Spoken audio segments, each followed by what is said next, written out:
Winning astrophysicist answering a question from an 11-year-old student on an Australian panel show called Q&A just last month. Thanks, Tony. I have a question on science for my son Lachlan, actually.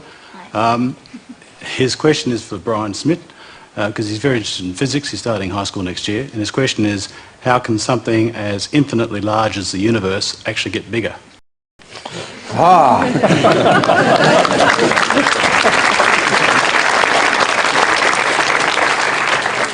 Yes, this is always a problem, infinity getting bigger. So if you think of the universe, and when we measure the universe, it, as near as we can tell, is very close to being infinite in size.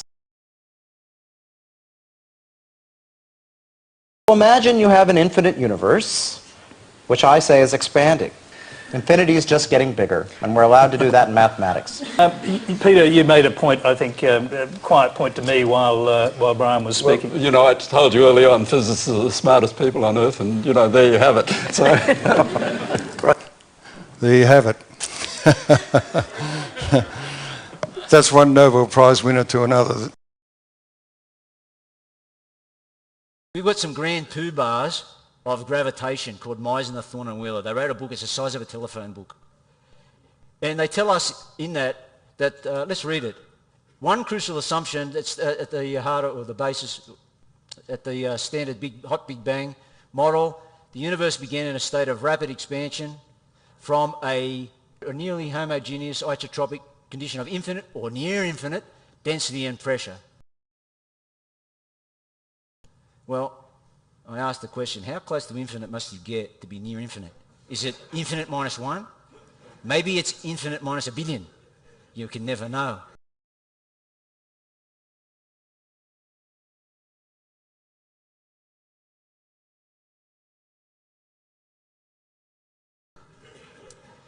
Well, he's not the only one. Larry Krauss got on TV in Australia. He likes to get on television in Australia, Larry.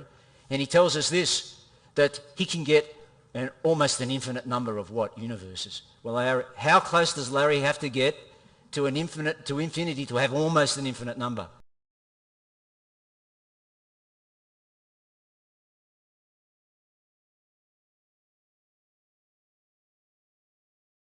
And as all of my colleagues will point out to you, it's always about me. You know, there seems to be a code of practice with astromathematics that you're not allowed to use common parlance. So I've got to refrain from the vernacular. So I'll translate it into Latin. That's a scholarly language. Have you ever heard a bigger crock, right, of Sturgis Tori in your life? Those of you who know Latin will know what I mean. Okay, the infinite hotness of nothing. Here's Hawking telling us that the universe began and it had a zero size, but it was infinitely hot. Well, what's temperature? It's all these particles jiggling around, isn't it? Don't you have to have space to have particles? And don't they need space to jiggle around? But Hawking tells us it was zero size. But he's got an infinite temperature. He's got no jiggling. So he can't have a temperature. And how fast would they be jiggling to be infinitely hot?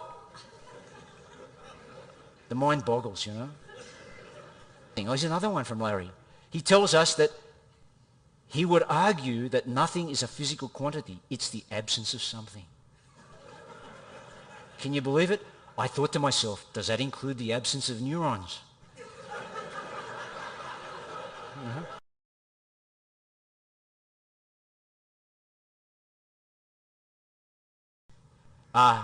This is Lucy. She's my favourite blonde.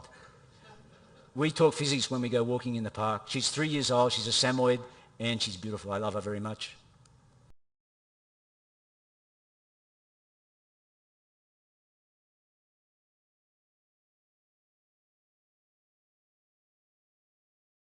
We are federales, you know, the mountain police. If you're the police, where are your badges? Badges? We ain't got no badges. We don't need no badges. I don't have to show you any stinking badges.